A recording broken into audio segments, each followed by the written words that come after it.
everybody. Welcome to another episode of Loving the Game. I'm Jacques, your host from Yellow Cap Sports. And today I've got a very, very cool guest with me, someone that's very inspirational, someone that I hope that can inspire you as he's inspired many, many people, even myself. I've had the privilege of meeting him in person a few times. And it's been really a great time just to get to know my guest over the years, as we both big passionate rugby supporters, big passionate Bulls supporters, and obviously we both support the Springboks. Let me not waste any more time. Dan Lombard, how are you doing, my friend? Good, thank you yourself, Jacques. Thanks for having me on the Yellow Cap Sports, man. No, it's only a pleasure. Dan, how's lockdown been treating you? Oh, look, to be completely honest, it hasn't really been that bad. I'm at the moment I'm studying some counselling short certificate type vibes, so that's still continuing. And then my work that I do for the Bulls family, obviously continuing as well in terms of the content I produce for them. So it's pretty much been same old. I can't really complain. Yeah, that's great. Tell me, Dan. You've briefly touched on it now that you creating some content for the the Bulls. What else? I mean, you also mentioned that you're studying. Just tell us at the moment in life. I mean, what are you? I mean, besides lockdown, under normal circumstances, what would you be busy with normally? Okay, so obviously, most people that are watching this will know me as a rugby journalist, and that's where that's the direction I took after I finished my honours at Tux in 2014. It all started with Powder Bay, the university's newspaper, and it just evolved to my blog, Rugby from a Wheelchair. And from there, I started getting opportunities with Supersport and the Bulls and Varsity Cup and all those people, organizations. And to be completely honest, I'm not really doing the sports journalism anymore. It was never really something I was going to do for the rest of my life.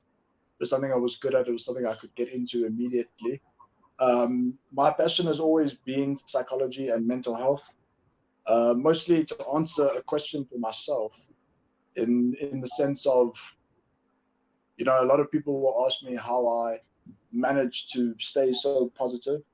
And to be completely honest, I have no idea. It's been 12 years since, for the viewers that don't know, it's been 12 years since I broke my neck at Pretoria Boys at a practice match. Well, it was actually a captain's run. We were supposed to play all the rain the next day, and I ended up breaking my neck in a ruck situation, freak accident. And from there, it's just, I've been fortunate enough to survive that accident. There's not a lot of people that do survive such catastrophic spinal cord injuries. So I'm blessed in that sense. And then being involved in sport from my Tux days all the way through, especially with Game On magazine and stuff like that, it really brought some joy to my life. But like I said, it was never going to be something that I wanted to do. So in 2018, the big thing for me is 2018 and 2019 were very difficult years in terms of my health. I had to have a major operation in 2018 because I suffer from what the spinal cord injured people call a spastic bladder, which basically means my bladder over time, because I have an indwelling catheter, my bladder doesn't expand and contract like a normal bladder, so it shrunk over time. And the issue started from about 2015, and then it just got so bad I was having to do Botox to paralyze my bladder. And it just got to a point where I had to do something to fix it. At one time, I was only able to hold 50 mils of liquid in my bladder before I would leak and stuff like that. So the next step was to do the operation, which was very invasive. They took a piece of my colon and added it to my bladder, because a bladder, just to give a biology lesson, a bladder expands and contracts, a colon doesn't. So now my bladder is able to hold 500 mils, which is better than 50 mils. Yeah. So that was pretty cool in 2018. I was in ICU for about a week, which is, if you compare it to when I was in ICU for my rugby accident, I was only in ICU then for 2 days, which the Wow. norm is 2 weeks. So that happened, and then 2019 in February, about a week after my birthday, I got septicemia in my bladder. There was an infection that went unchecked, and by the time it reared its ugly head, I was pretty much on death's door. My infection levels were like 500. The doctors told my parents that they don't think I'm going to make it. And unfortunately for me, it just seems like I'm too stubborn to die at the moment. I've got too many things that I need to get done. So let's hope that carries long into the future, because I've still got quite a few things I need to do on this earth before I pass on. Yeah. So Dan, I mean, thanks so much for telling us all that. It's really, really cool. I mean, you've answered almost half of my questions, but we'll still touch on it. I think there's a lot more detail we can get into and stuff. But let's go back to your childhood. Let's go back to your childhood days, if you don't mind. Where were you born, and where did your love for rugby start, or was there another love before rugby? No, well, look, I started, okay, so I was born in Joburg. I lived there with my mom because my biological father wasn't involved at all. And then my adoptive father, so I was born O'Connell, not Lombard. And then my dad met my mom when I was about 1.5 years. And they got married, and they moved down to Durban because my dad is from Durban, from Montclair vibes, New Forest. He went to New Forest High School. So we lived in Durban until the end of grade 9. I started up until grade 6. I had always been in schools that didn't have rugby. The main winter sport was soccer at the school I went to. And in grade 6, I went to a school called Chelsea Preparatory in Durban North, and they had rugby. So in grade 6, I started. But when I started, I wouldn't say there was much passion. It was just a sport that I wanted to try. I seem to have some sort of ability in the game, because I started with the 4th or 5th team at Chelsea, it's quite a feat for a primary school to have 4 or 5 under 13 teams. But when I was had that. About halfway through the season, I was asked to bench for the seconds. But when I sat there, it's quite embarrassing considering my personality now. But when I sat there watching the guys play, only having 5 or 6 games under my belt, I virtually knew nothing about the laws of rugby, and I was just playing the game as far as I could see it. I was sitting there and I was watching the dudes, and I was like, no, this is not for me. This is way too hectic. They're hitting each other hard. There's funny stuff going on in the rucks. So I sheepishly basically slipped away and ran all the way home, because I didn't want to be called on to. But I think something changed throughout the season, and I started realizing that rugby is a game that I can express myself in. I've always really played physical type games. Outside of rugby, I played the water polo in the summer. I was pretty good at tennis, but I had to choose which one I wanted to focus on. So much to my mother's dismay, I decided to play rugby as opposed to tennis. And yeah, from about the 3rd or 4th term of grade 6 going into the 1st term of grade 7, I started downloading the law books from the school library and started going through it and really trying to understand the game, because rugby is not really a game you just pitch up and play. You have to have an understanding of the laws, and you have to understand when and what you have to do. Yeah. From there, it went on. Unfortunately, and I say unfortunately, just simply from a rugby perspective, the school itself was fantastic, but I went to a Catholic school in Durban, grade 8 and 9, St. Henry's Morris Brothers College. So my rugby trajectory took a bit of a dip. I mean, I made the under 14As and the under 15As, but we only had 2 teams. But I thoroughly enjoyed it. I mean, representing they call themselves the Blue Train at under 14, under 15 level was fantastic. One of the greatest memories I have from my rugby playing days is that my first try that I ever scored was against my dad's old school. And it was a fantastic try. I mean, our center or our fullback broke through, and I was in support. because although I played generally lock, my Opa always told me, don't play hard rugby, play smart rugby. Follow the ball and you'll be near the action all the time. So I was a very loose lock. I didn't really play to that strength of hard hitting the rucks. I was basically a slower flank. And yeah, the center fullback broke through, popped it off to me. I only had their fullback. This was about on the 22-meter line. To get past, I decided it was probably going to be easier for me just to run through him as opposed to trying to do this funny goose step thing. And yeah, I managed to score my first try against my dad's old school. So that memories will live with me forever. And then I moved up to Pretoria for the start of grade 10, and I enrolled at Boys High, at Pretoria Boys. And I quickly learned that the levels of a school like St. Henry's compared to a school like Pretoria Boys, where you go from a school that had 2 teams for each age group to a school that had 8 teams per age group. Yeah. I quickly learned that I'm not the cream of the crop like I thought I was. I was brought down to size very, very quickly. I started out with the under 16 D team. By the end of the season, I was playing for the C team.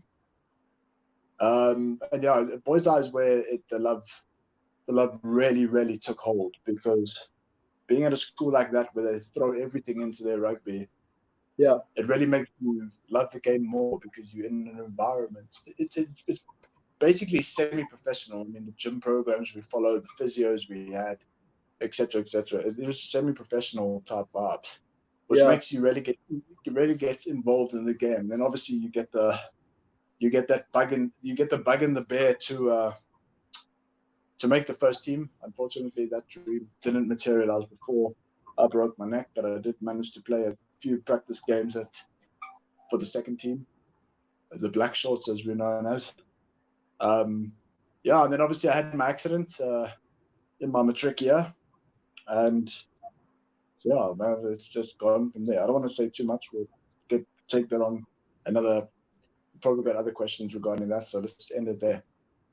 Yeah. No, thanks so much. I mean, so you, like you said, you were lock. Were you a lock all along until your injury?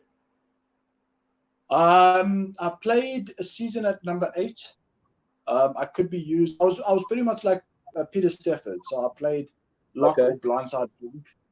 I do have a very fond memory of the only time I played against Grey Bloom, which was in grade 10.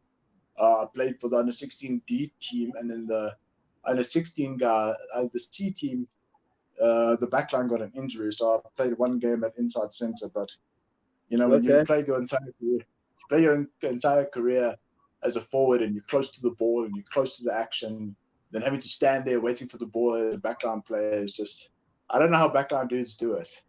You just stand there waiting for the ball the whole time. It's so frustrating. So I had one game at inside center and I enjoyed it, but our captain on the day had to keep shouting at me to get out of the rucks. So, that's great. Dan, I mean, I know you've got a big love for Pretoria Boys. You always talk about them, even today still. And I mean, you've been out of school for a long time now. Tell us about the traditions of Pretoria Boys.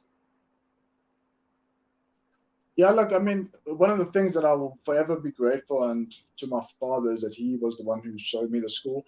I was a bit apprehensive because I'd been in co-ed school my entire schooling career. So I was a bit apprehensive of going to an all-boys school and, all those things that are attached to it. But I must say, the moment I stepped in as a Form 3 at Boys High, and I, attending because I mean, when you arrive at Boys High, and if you're in an older form, you basically follow the orientation program that the grade 8s follow.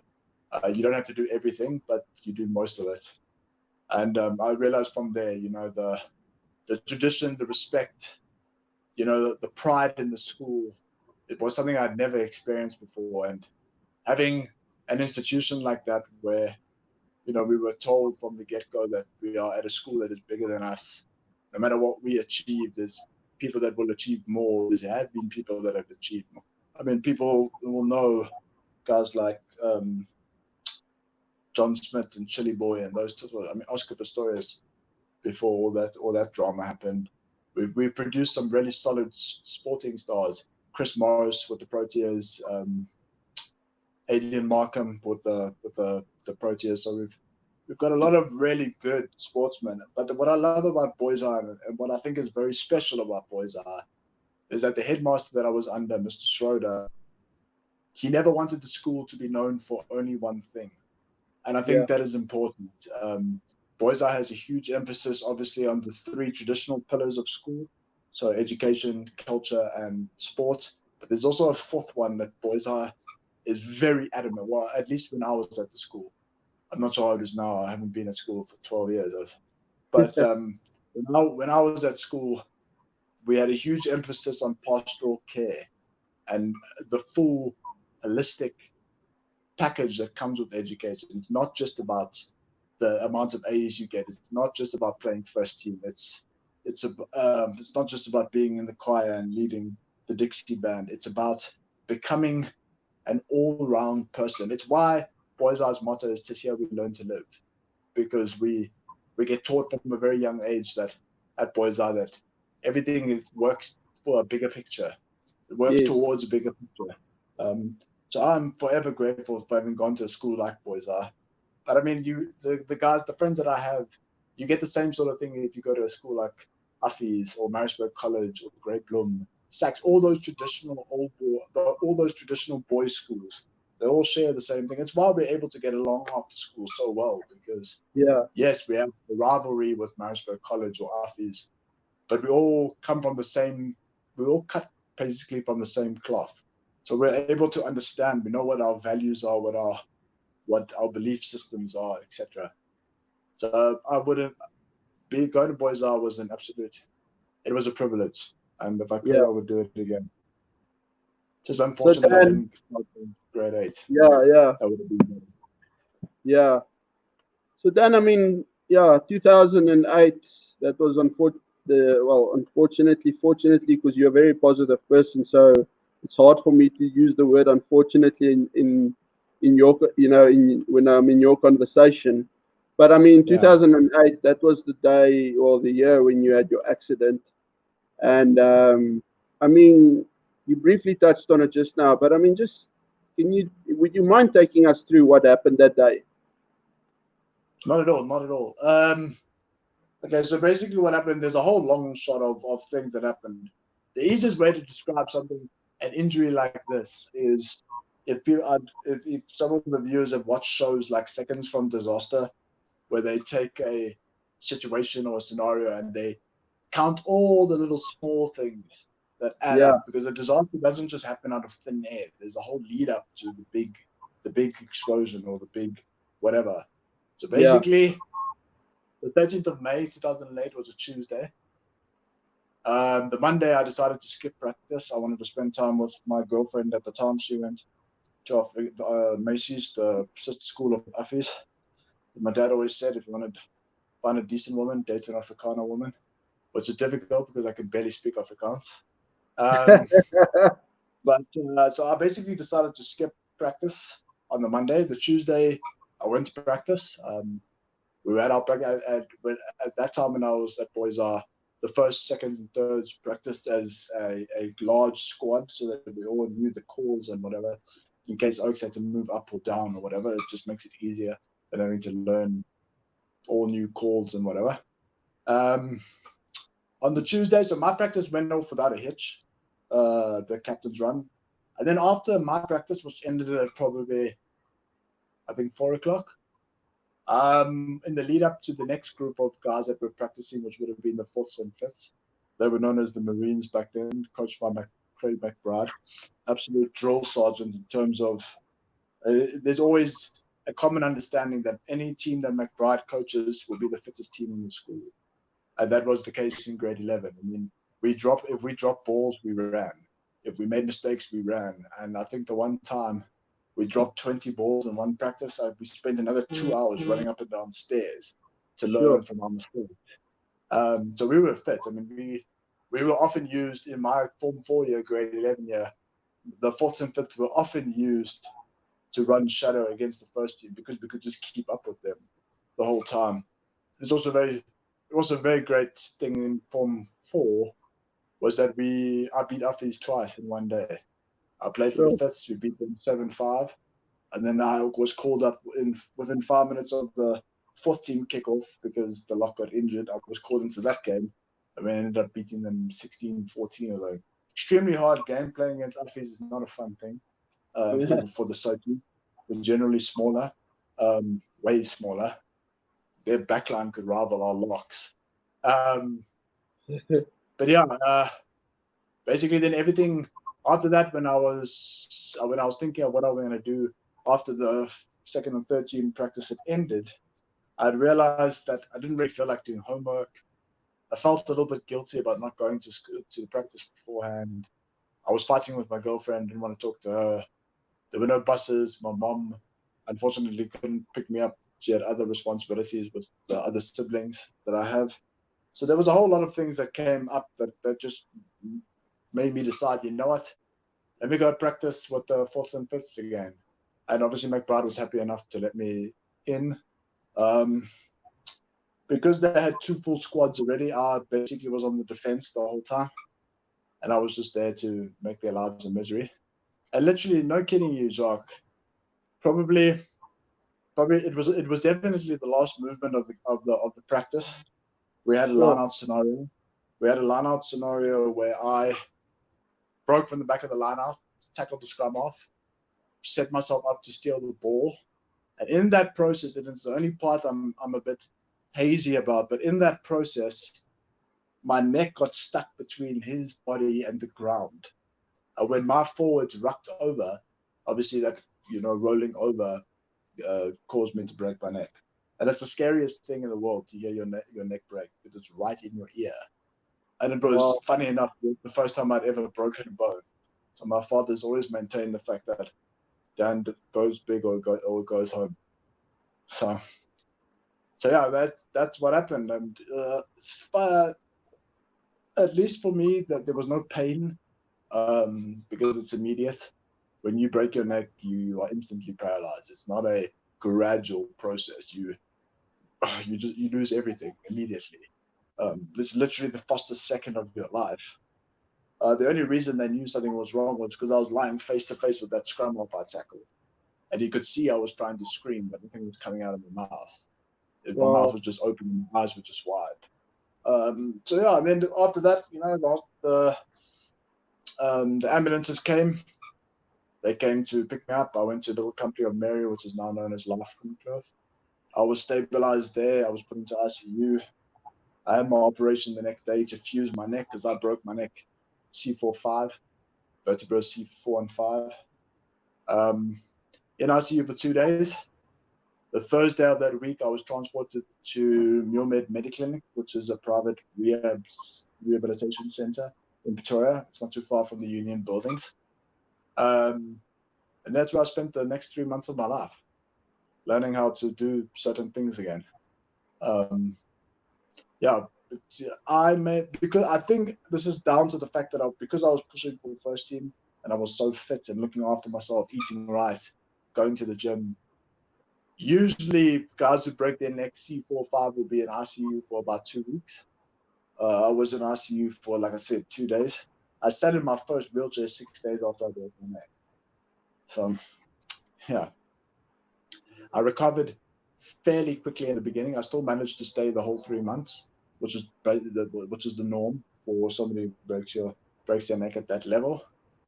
Fortunately for me, my arms started coming back about a month and a half in. When I say arms, my biceps started coming back, which just allows me now to at least move my hands a little bit. I can't use my hands. My fingers and wrists are still paralyzed, but at least I don't sit, chock still, because that would have been frustrating. I take my hats off to people who have spinal cord injuries where they're completely paralyzed. It's the most frustrating thing in the world. It must be the most frustrating thing. So yeah, and after I finished rehab, I went back to school and finished my matric. So you went back to Pretoria Boys? I went back to Pretoria Boys. Unfortunately, at that time, the school wasn't really wheelchair friendly, and because because the school is seen as a national monument, because we're over 100 years old, it's very difficult to get changes implemented. I mean, it's easy enough to put in a ramp, but once you start changing building plans and stuff like that, it becomes a bit of a mission. So what they did is, instead of me having to go from class to class, the classes, I would be in the auditorium of the library, and then my classes would come to me. It was an easy fix because I only had 3 or 4 months left of school. I think I was at school for a month when we started exams. So easy enough. But I was grateful. The school did a lot to allow me to come back. I mean, they could have easily turned around and said it's too much work for us, do your stuff from home. But they wanted me back. So I went. Awesome. I was in school uniform. Luckily, I didn't have to wear the full uniform. I only had to go. I went to school in tracksuits and stuff like that, which was a bit easier for me. But the school did really went out of its way, especially in support of my family, my father especially, because this injury hit him really hard. It still does. And I think it's down to the fact that I got my passion for rugby from my father. The way I played it was modeled on the way he played. Very hard man on the rugby field. I mean, I remember watching him play for Glenwood Old Boys in Durban, and club rugby is not a fun thing to play, and those men are hard as nails. I learned a lot from him, so I think it hit him very hard. He wasn't able to watch my last game, but luckily my mom was. So at least my dad had watched most of my games. I think pretty much all of them if he wasn't away on business. Whereas my mom, because of the siblings and stuff, she didn't really get to watch too many of my games, but she was fortunate enough to watch my last one. That's what happened with the injury. Yeah. Thanks for sharing that. I saw the other day, just I think it was Monday, you posted something on your Facebook page which is very dear to you, and when I read it, I realized probably why, but I think you can obviously elaborate more on it. But 3 weeks after the accident, you're welcome to obviously correct me, but 3 weeks after the accident, your dad, Victoria Boys played against Affis. I'm not sure whether it was at Affis or whether it was at your school, but you went to the game. I'm not sure if you were at the actual game or if you only got there afterwards, but you were there. It was 3 weeks afterwards, and you got what they called the Affis clap. And I remember when I read your post, you obviously didn't elaborate too much about it, but in it you mentioned there that apparently only 2 people outside of Affis have ever received that clap, and you were one of them. Just tell us about that, and also what did it mean to you? So that day, one of the things when you break your neck like that, or when you're in an accident where you become paralyzed, the therapists and the doctors want you to set goals for yourself. My goal was to go watch the first team play. We were playing at Affis that year, and now that year, I think Affis had several SA schools players. Half of that team was Cravenweek Bulls. They were a strong team on paper, and so my mission was to get to the game. The doctors agreed to it as long as I was able to sit up long enough. They wanted me to be able to at least sit for 2 hours. Now, the average Joe who doesn't know about spinal cord injuries is that the inability to walk is the least of your worries. There are so many bigger factors. One of them being because my ribs are paralyzed, I only breathe with 30% of my lungs, and I breathe through my diaphragm. So when I first started learning how to breathe, I basically had to learn to breathe and talk at the same time. When I first broke my neck, I started to look like Darth Vader, having to breathe and talk. So my goal was to sit up and to learn how to do it. Now, when you early on into your spinal cord injury, what happens is your blood pressure obviously gets affected. We have very low blood pressure because we don't walk. And that means when you sit in a wheelchair, you become very faint, very lightheaded, you pass out a lot. So unfortunately, by the time the game came, I didn't reach the 2 hour. I think I was sitting on 1 hour and 45. So the doctors decided, okay, it's enough. If something goes wrong, we'll just bring you back. On the day, funny enough, I arrived about 9 o'clock and I sat for 7 hours straight without passing out one. So that's just because we were sucked up into the I mean, boys I played exponentially on the day. We played fantastically. It was like we were at Boys Eye. We couldn't hear Affie's cheering. The guys were shell shocked on the field. Affie's team was just not there. They started to claw their way back, probably with about 10 or 15 minutes left of the match. So we started getting worried about that time. But before that, we couldn't hear Affie's, we couldn't see Affie's. Everything was Boys Eye. And it wasn't just because of me. In 2008, we had a very bad year. We had a father and 3 boys were killed in a car accident on the way back from a climbing. One of the boys was a son of one of the teachers at Boys Eye. So we had a very, very tough year in 2008 in terms of boys and injuries and deaths, etc. So that everything, Boys Eye was just pumped up. We wanted this. And we ended up winning the game and beating Affie's at Affie's for the first time in 29 years. So and it was only last season that we managed to beat them again. So 11 years after we beat Affie's at Affie's, we managed to beat them again at Boys Eye. But yeah, that's the thing, man. So the Affie's clap, I only came to realize, like I said, because we couldn't hear Affie's, we didn't hear the clap on the day. But about 3 or 4 or 5 years after that, he's a Wim Meyer. He's a journalist for Netwerk Fair and Twitter, I think. He was the one who actually reached out to me and told me about the Affie's clap, and that I was only one of 2 outside of Affie's to have ever received the clap, which was obviously fantastic for me. So, I mean, as much as Affie's is our rivals on the field, the moment we leave the school, there's a lot of brotherhood, at least from what I've seen. We put aside our differences once we're out of the school, and Affie's has done a lot for me as well. I mean, with the sporting stuff, when I was working for Game On, setting up interviews with them and stuff, Affie's has always gone out of their way to accommodate me. Dr. Edwards, the headmaster during my time at Boys Eye, he was the headmaster of Affie's. He really went out of his way to help us in any way Affie's could.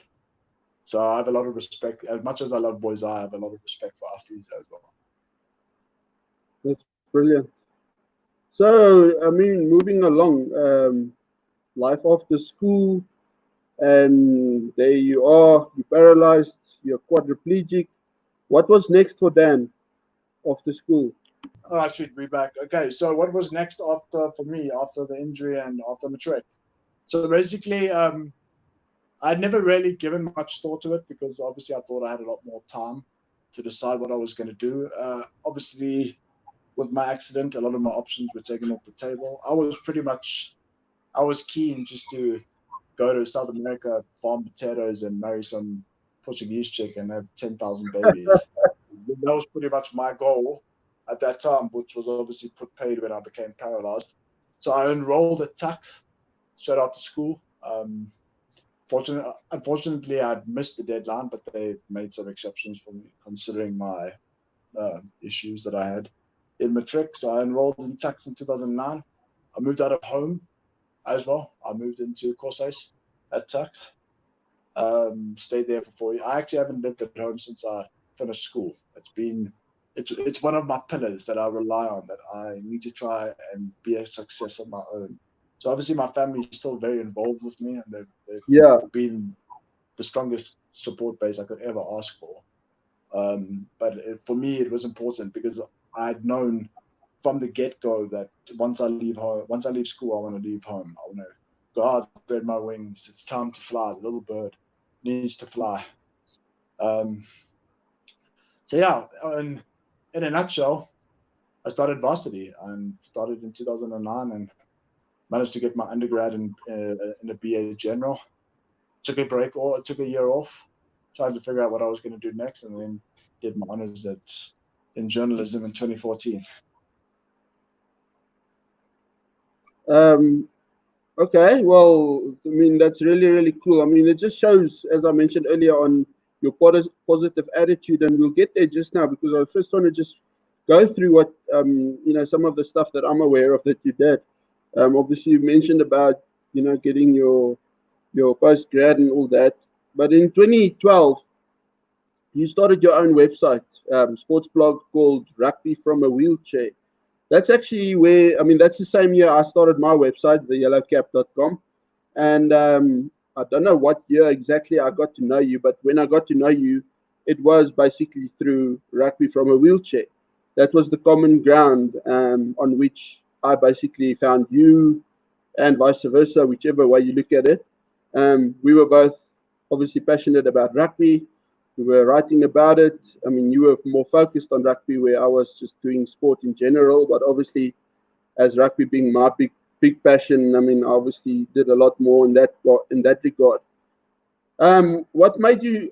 Obviously, I mean, with studying journalism and that was obviously part of the reason why you then started your blog. Am I right?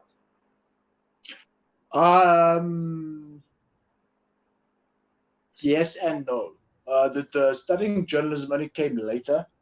Oh yeah, Basically, yeah. what I did was because I was trying to join some sort of club or something at Touch, just so I could get involved in the student life outside of being a house committee member and stuff like that. Which I was also the first quadriplegic in Tucker's history to be appointed as a house committee member for Kosais. So I actually started the blog in the parking lot of my rehabilitation hospital. Funny enough, I just decided one day that came off actually from the back of. Up until that point, I spoke on forums, I communicated on threads and stuff like that about rugby. Spoke to my friends that were with me at that time in Yeah. courses, etc. And some of them just kept saying to me, Dan, you know a lot about rugby. Why don't you share your views? I said, okay, cool, and I decided to do it. And basically, what I prided myself in is that although I gave an opinion, I always backed my opinion up with facts. So I think I did a piece on Heineken Meyer. I did a thing on Mornay Steyn way back then when people were giving Steyn so much issues about his performances in the Springbok jersey, etc. And I backed it all in fact, and people started to appreciate the fact that I'm not just giving my opinion as a rugby lover. I'm actually backing it up with fact. I'm bringing the stats in, etc. Yeah. That set the ground for me to do my honors in journalism. And it's something Yes. I've always prided myself in, is my integrity and the fact that I don't just write rumors. I don't just do things for clickbait and getting the views and stuff, because a lot of damage can be done that way. Especially nowadays with the advent of fake news, and it's just, they will put out an article about a rugby player and use a particular headline, and when you actually read the body of the article, it's got nothing to do with the headline, which I Yes. feel Yes. is false. I feel as journalists, we are gatekeepers, and we have a responsibility to be transparent with our readers all the time. If you don't know, or if it's not confirmed, don't put pen to paper. It's as simple as that. I don't agree with people who just put stuff out there just to get the views or just to get the likes. It's Yeah. not. Yeah. That's not what journalism is about. And whether you are some old chap, whether you're Brendan Nell or Gavin Rich or guys like that, or you some random blogger who has an audience of 5 people, it doesn't matter. You are writing and you're putting your name out there, so you need to have integrity all the time. It's non-negotiable. People rely on your information. They rely on your facts. So the moment you let down the people, um, you should just step down as a journalist. The way I see it, Mm. just go do something else. You can't do that. So yeah. So from there, so basically where it started is, so I joined Padabay. Like I said, I wanted to join a club. Padabay is the University of Pretoria's newspaper. The longest running newspaper. It's not the oldest, but it's the longest consecutively running newspaper in Tux, in South Africa. I was fortunate in the year I was there. It was part of the 75th anniversary, so I managed to get into the little book that they had. I did a piece actually on Tux and the way back then. I mean, everybody remembers how Tux was always getting into trouble for posting ineligible players and whatever. So I did a huge article on that. I interviewed guys like Tank Lanning and Rob Lowe and stuff like that about their thoughts on it. And I actually dragged Tux a little bit through the dirt, but I've always been somebody like that. I don't care if I'm writing for an institution's newspaper. If you're screwing around, I'm gonna call you out on it. And that's what I did. So I managed to cover. I worked very closely with Coach Nonis Murray when he won back-to-back titles 2012, 2013. Then I managed to cover them again in 2017, but through Varsity Cup. And I think it was Coach Butter at that time when he won Varsity Cup in 2017. And that's obviously a joy. It's always a good thing when, all of Tux's finals we've beaten Marty's, which is always great for us. So, yeah, I loved it. I worked for Varsity Cup as well for about 5 years, covered Tux. And I've really enjoyed covering rugby and working in rugby. So that's where I started. Unfortunately, in about, I think, February 2016, I think it was, rugby from a wheelchair just became too much. I wasn't getting paid for it, and there was no financial income from that, so I had to let that go. Rugby from a wheelchair is still available. You can still go through and read stuff. Because there was a reason why I called it rugby from a wheelchair. Because it wasn't just rugby. It was also issues relating to spinal cord injuries. Hence the wheelchair. So, yeah, that's a nutshell where So, actually, when I was looking up information about you and just going through your history and stuff, I know you're part of, as you call it, the Bulls family, and you write a lot of articles for them. You've been actively involved, obviously, over the last while, with all the new signings and stuff. But you actually write for what was called back then the Blow magazine, which was the Bulls' own magazine, which they brought out, I think, monthly or whenever. I can't remember now. But you started writing for them in 2013 already. So you've actually been with the Bulls for, it's now basically 7 years. How did that opportunity come about? I was irritatingly persistent. Back in 2013, when the Blow had a Bulls babe, a Vodacom Bulls babe, that had a column that she wrote in every month or every issue that came out. And she was friends with my girlfriend at that time. So she asked my girlfriend if I would be interested. And I then managed to meet the media communications and marketing manager, Chanel. He wanted to meet me during the interview or after the interview.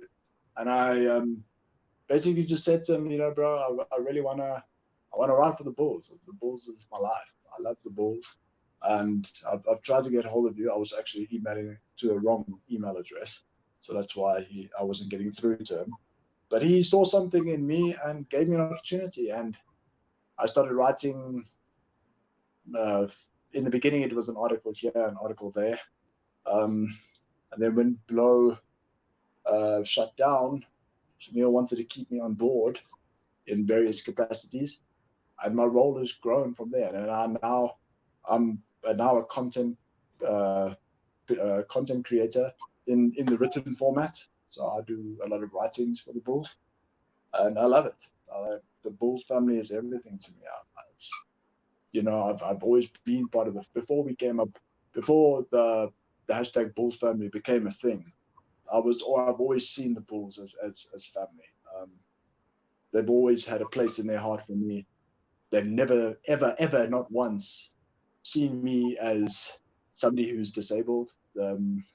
My work ethic has proven to them that it's almost, they don't see me as disabled at all. So the expectations on me is exactly the same for any other able-bodied person, which is how it should be. I don't deserve special treatment. I've learned from the beginning to play open cards. So if I have to go to hospital or I can't cover a match because I'm not feeling well or whatever, I'll just play open cards. And because of that, our relationship has really blossomed and become so fruitful. I can't say enough good things about the Bulls. Whatever happens on the field, the Bulls will always be family and they'll always be number one for me. Yeah.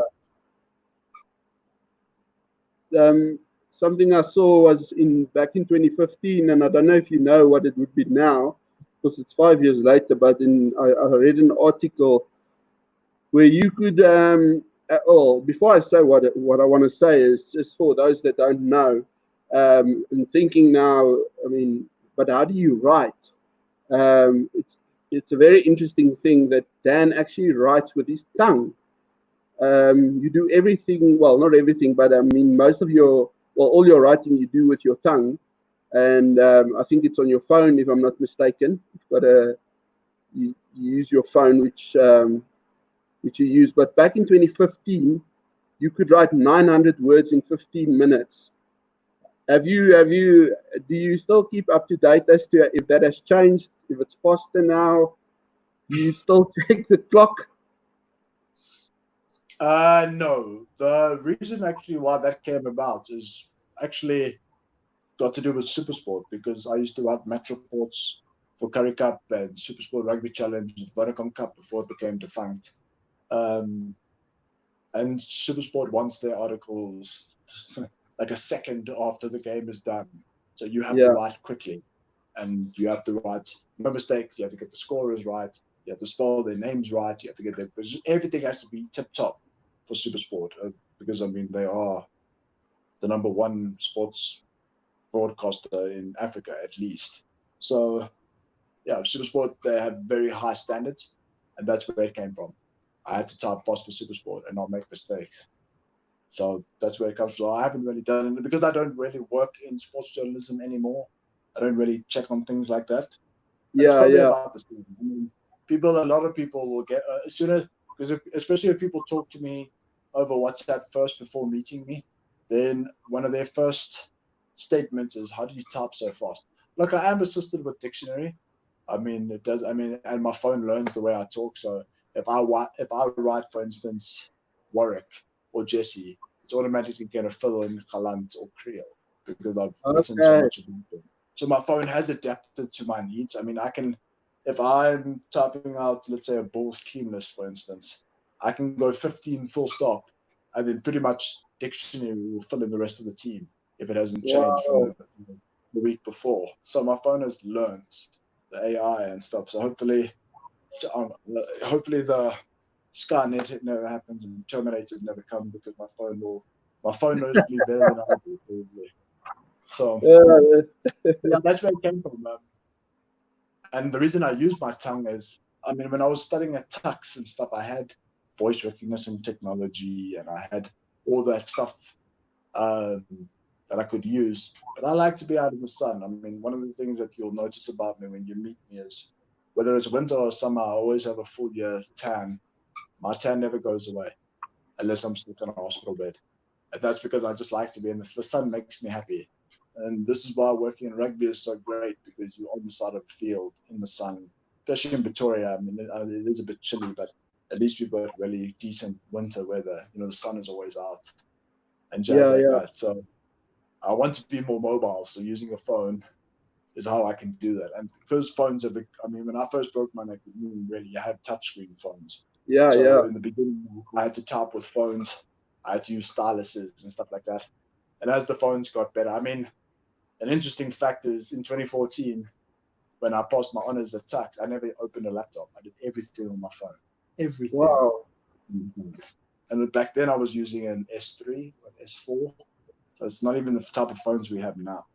It's been from the beginning. So I've got all these wonderful apps that help me to do my work, and I can cut things and change formats and do a lot of stuff on my phone. I should actually chat to Samsung and talk about becoming an ambassador. So I use their phones way more than most people do. No, definitely, I agree. It's funny that you aren't one yet already. I mean, it's really, I mean, something that they should embrace and be proud of, because I know that's, I mean, you use, that's basically what you use, a Samsung. But anyway, perhaps if you don't mind telling us about Tiger Stripes, please. Yeah, no worries. Okay, so I'm gonna condense it down a bit and not go down. So basically, Tiger Stripes was formed. The name Tiger Stripes is twofold. There's two reasons for that name. Because if you think of Tiger Stripes Revolution, you won't think it's not necessarily a mental health company or organization. It comes from two things. One, my father has nicknames for all his children, and mine was always Tiger, mostly because of the way I played. And then my step brother, in my dad's new marriage, was a very avid mountain biker at school. I mean, he still is now that he's studying in Belgium. You know, he's able to cycle in forests like the Somme, etc. Very beautiful area. But when he was still at school, they went down to the coast. I think it was Port Elizabeth for a race that was part of that Spur mountain bike school series thing. Yes. And when they went to a pub to have some pub lunch on one of the days, they saw a poem on the wall called entitled Tiger Stripes. And one of the lines in there is, "In the fiery ferocity, my tiger stripes are earned." And from that, it's actually the poem is actually tattooed on my right pec. Very, very. The poem means a lot to me, and it started because I knew that sports journalism wasn't something I wanted to do in forever. I was always passionate about psychology and mental health. The mind fascinates me. The mind over matter. You know, people achieving when people tell them they can't, etc., etc. It's always been something that fascinates me. I actually started studying psychology. That's what my undergrad was in. But at that time, I was too young and too immature, and I hadn't collected enough life lessons yet to feel that I was adequate enough to talk to other people about mental health. It's a different story now. 12 years down the line, I've learned a lot. And this is why my accident is a blessing. You know, people look at me with weird looks when I tell them that my accident's a blessing. It's a blessing in the sense that I was forced to grow very quickly. Very, very quickly. I wasn't afforded the same leeway that other 21-year-olds or 22-year-olds had, you know? Yeah. I had to look after my health, which was, you know, when you're 21 years old, you don't want to have to worry about catheters and pressure relief that making sure your clothes on, bladder infections, etc. You don't want to worry about those things. So it was a steep learning curve. But mentally, I've never struggled with my accident. My father is a firm believer of the notion, control what you can control. I can't control breaking my neck. I can't control becoming paralyzed. So what is the point of sitting there and thinking about that? You're wasting your time. Well, I was wasting my time doing this. So from the very beginning, I mean, I think 2 weeks after I broke my neck, I told my dad straight, I was like, "Dad, I'm going back to school as soon as I'm out of this hospital." He was like, "No, Dan, you know, take it easy. You can finish school next year." It's like, "No, Dad, for 12 years, the target was 2008 is when I'm going to leave school. I'm not friends with the Oaks in Form 4. My girlfriend is in matric. I want to go to my matric dance with her. I want to finish school with her, etc., etc." So I went back, and that's been my thing, is that I will not allow my disability to affect that trajectory of my life. If I have goals and dreams, then I will do it. Most often, I have to find different ways to do it, which again is a blessing, because I don't follow life the same as every other average Joe. I have to come up with my own ways, my own means. So that's basically where Tiger Stripes comes from. The fact that I want to help people, because it's not anybody can do it. Like a lot of people are afraid. Dealing with your emotions and dealing with your mental health is a very scary thing. So you need a guide. So basically, people can look at me as a Sherpa for climbing up the mental health mountain, because I've been there, done that. I've sat with my demons. I've looked inwards. It's not fun, but I am the man I am today because I've done it. Yeah. And the sooner you do it, the easier it becomes, honestly. And most people only really start doing this when they're very far into their adult years. But then it's a little bit too late. It's a little bit too late. You got to start this earlier. In fact, they should start it at school level already. You should have subjects that deal with these things, because mental health is everything. Then, am I right in saying you an ambassador, or do they call it something else for the Chris Berger, Petra Jackson Players Fund? Or how are you involved? Okay, so I'm not an ambassador per se. I am a recipient because I hurt myself on the rugby field. The Players Fund who as well have done exponential work. You know, they look after anybody who's catastrophically injured, and that's not just guys who end up in wheelchairs. Yeah. That's rugby players who've had traumatic brain injuries and stuff like that as well. And there's 107 of us on the fund at the moment, and they do a lot of hard yards to raise funds to look after us. To make our lives a little bit easier, to help us buy equipment and all that jazz. So I'm not an ambassador. I do write for the players from time to time because I'm generally good in front of the camera and I'm able to speak off the cuff and not make mistakes. The Players Fund has used me from time to time. I mean, one of my favorite memories was the banquet with the Springboks. I think it was 2016 or maybe the end of 2015 when Australia came to play us. I got to interview Stephen Moore and those guys on stage, Dane Haley-Petty, and there was another dude as well that was on the stage, and I got to interview them live. It was covered by SuperSport, which was really, really cool. So the Players Fund has given me a lot of opportunity to be part of the rugby community in a different sense. So that's what I do with the Players Fund. They do a lot more for me than I do for them, that's for sure. That's really cool. Dan, what does finish off with? I mean, what are your future plans? So it's mostly got to do with counseling. I've got to finish my higher certificate this year, and then I need to redo some of my subjects from varsity so that I can get my honors in B-Psych. And once that's done, I'm able to then become a registered counselor. At the moment, I do stuff like peer support at my hospital and stuff. So it's mostly studying at the moment, to be honest, because I kind of left that late, and the train left the station quite late with that. But I'm back now. It's actually quite funny when I started studying now at the beginning of January, and I walked into my class, and I'm the oldest by far. I think about 80% of the class only finished high school last year, so I'm seen as the older dude. I think one of my lecturers last term was only 5 years older than me. So yeah, I've kind of left the station late with that, but to be completely honest, I prefer it that way because I feel I'm in a much better situation to help people. And, people need to chat and stuff like that. You can follow Tiger Stripes on Facebook. It's Tiger Stripes Revolution on Facebook, on Instagram. You can send me an email, go to my website, tigerstripes.co.za. Send me an email at dan@tigerstripes.co.za. My passion is to help people through traumatic experiences because at the end of the day, the only way you can move past the traumatic experiences is if you accept change, because you've undergone change and you have to realize that. So yeah, that's my plans. Dan, it's been an honor to speak to you. It's been a privilege to have your time. I know you're a very busy man, and I think this is the longest I've ever been able to speak to you. I really, really appreciate it. And being able to get to know you on a bit of a different level.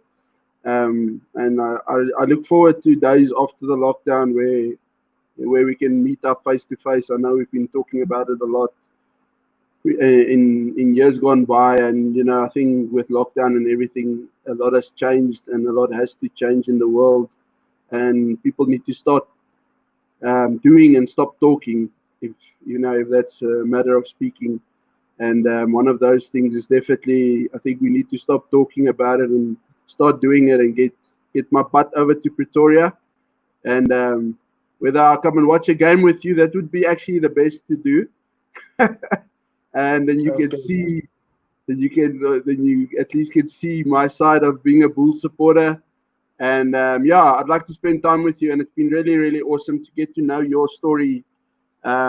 Which is something I haven't had the honor of really doing. And, I hope that someone watches this and gets inspired in some way or another, or maybe even get in touch with you. And I'll definitely make a plan of it and putting your details down wherever I can, as you've mentioned just now. As I said, thanks for your time, Dan. I really, really appreciate it. Yeah, we've got to get that Sterry Stumpy date out the way, bro. We've been talking about that thing since 2017. So, yeah. But yeah, Doug, thanks so much for having me on the show. Thank you for being so understanding. In terms of, we were supposed to do this like 2 months ago already. Hence, episode number 21 is after episode number 50. But I do appreciate you having me on the show and being able to speak about not just rugby, the Tiger Stripes, and stuff like that. So we do appreciate it. I just want to say one more word before we leave: is that the fundraising arm of Tiger Stripes is underway. It is called Mind Warriors, which is between myself and a fellow rugby quad by the name of Gerard Swartz. We will be doing the 94.7 cycle challenge. He'll be doing it via hand cycle. I've got a friend, a good friend's husband, Andrew, would be pulling me in a chariot. We're going to raise. Our aim is to raise 100,000 rand with the funds being split between the Players Fund and my organization that helps spinal cord injured people who want to get back into the working life and whatever. We've managed to raise about 16,000 rand, so we're quite far off the target. So if anybody would like to donate, please go check on Facebook, Mind Warriors SA. Go check on Instagram. The links are there. Please, if you can donate, please do. It goes to great organizations. Like I said, we've already raised 16,000 rand. The funds that go to Tiger Stripes from that amount has been used to purchase masks and stuff that can be donated to spinal cord injured SCR rehabs and welfare organizations. So the money is being used for very important things at the moment. So please, if you can support us, please do.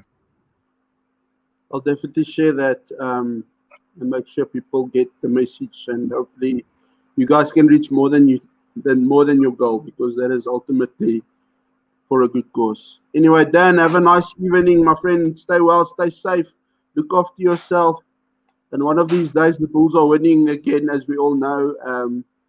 No doubt about that, and no need for anybody that's a non-Bull supporter to argue about that either.